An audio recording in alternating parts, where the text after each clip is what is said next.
Coach Whipple first. Coach Bush will be out shortly. Coach, yes. Yeah, Good. doing Good, Coach. good. Good. Nearly got it dark today, huh? Questions, guys?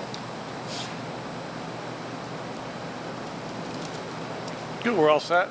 No. Hey, Coach, Mickey made an adjustment when he became the head coach and changed the off day to Monday, and I'm just wondering what positive changes have you seen from that? Maybe how has that helped you as a coach to have an extra day to game plan, things like that before practice begins? That was, for me, that was what I was used to anyways, you know, so I hadn't been the other way, you know, so I don't think it, I think in this circumstance, sometimes you just, change can be good. You know, if you're struggling that way, it's, you know, you're hitting it bad off the tee, you go to a 3-wood, you know, or change the ball or something that way. So just the change part and just being positive, I think it was just nothing really that, you know, didn't help the first week, but then just kind of got into it, and, you know, and it's just kind of what we know, how we're doing it right now. Have you seen the players respond positively to that change? Well, I've seen them be positive the whole time, you know, and I think I've seen them grow together as a team a little bit more. And that just kind of, we have a lot of new coaches on offense. I still don't know all the guys' names on defense. We got so many kids, but you're so worried about your side. So I think that part, and obviously if you win some games, it brings you back, brings you together. So they believe more, you know, so getting confidence, you know. It's hard to gain confidence when you lose. Mark, what do you see particularly in Mickey's role, Mickey's involvement in the team growing together in the way that you mentioned? You know, I just see him in the meetings, and he comes in and sees me every morning or something in the afternoon, but I don't know what he's, you know, I know what he's doing because I've been a head coach for 21 years, you know, because he's coming in and said, man, I don't know about this stuff, but that's just part of it. So, you know, he's still wants to be involved in the football part, which he's doing a good job. Some of the things we may add or stuff that way. So, I just think the entire staff has stayed positive and not early on. It's not woe is me, and I think both sides of the ball were built together, and I thought it was a really great camaraderie in the locker room afterwards. You know, just finding a way to win, and that's what it's about at any level, especially, you know, where we're at right now. That's a situation you guys were in on the drive, your last offensive drive. You had some clock management decisions to make, and, you know, for a guy who's not been in that position to do that, it looked like, you know, he had pretty good control of everything, and you were right there next to him most of the time on the sideline. What did you think of that sequence and the way that all No, we talked. I mean, I was a head coach for, I don't know, 220 games in the NFL for 100 games, and that's what I've always done. So kind of that way, been in a bunch of situations, whether you want to use a timeout, and we got one left, I'm going to use it here. Let's, you know, talking to Casey, I kind of blew the one. They had a penalty, and I didn't think they'd start the clock. Ball went out, and it went, so I held Casey up and probably should have snapped it about 8 seconds longer, which has saved us 8. You know, that kind of goes down to, I was fortunate to be with Bill Cowher. I think his record was 77-1 when he was ahead by 10 points, and he was always up my rear and Ben Roethlisberger's rear to snap it with 1 second. So we can get it to 2. And so we've practiced it, but we've gotten better at it. And, you know, just talking with Mickey and Coach Bush and what we want and what we need to do, and here's what our thoughts are during the week. And I watch both sides of the ball anyway, just creature of habit.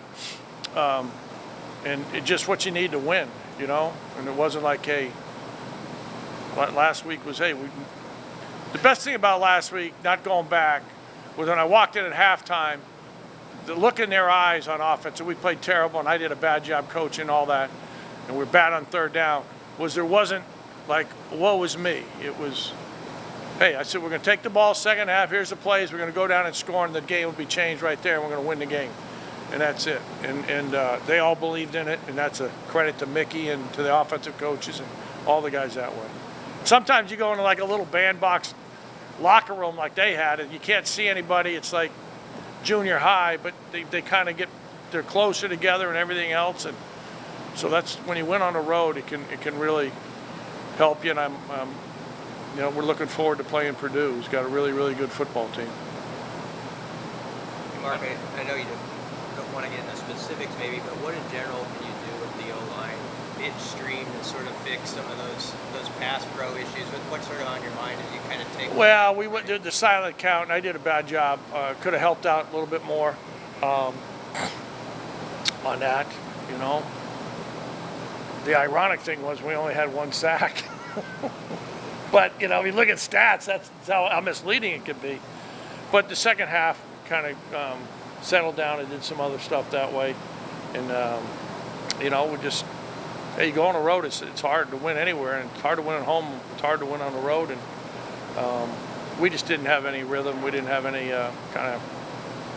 but as I said, the kids showed a lot of resolve, and that was the most important thing. It's, you know, showed a lot of heart and found a way. You talked about those guys believing. Do you see that O-line still have confidence Yeah, in what they can do? Everybody knows when you don't play well, and I knew as a coach I didn't play. I didn't coach crappy. We had a bad week. We had our worst week of practice. We only had 1 day to work hard and get some things. We weren't very good that day, and I carried over. And the positive was, I talked to them Sunday and said, we got to have our best week of practice. You guys learned you can't practice like that and expect to play well. All right, and we've really flipped it this week. Has been the 2 best days we've had all year, and that's a positive. Now they had a day off, and I think that helped. They weren't really ready for the short week. How big was it to get Travis? I know he's been kind of dinged up from that first game, but to kind of get him going in that passing game again. Yeah, I know he's a big guy, and you know, he's a leader, and you know, he made some big plays, especially, you know, the touchdown, but another one, and then, you know, I told him we're going to go to him on 3rd down in a 4-minute deal, figuring we were going to get man. So he made a big catch there.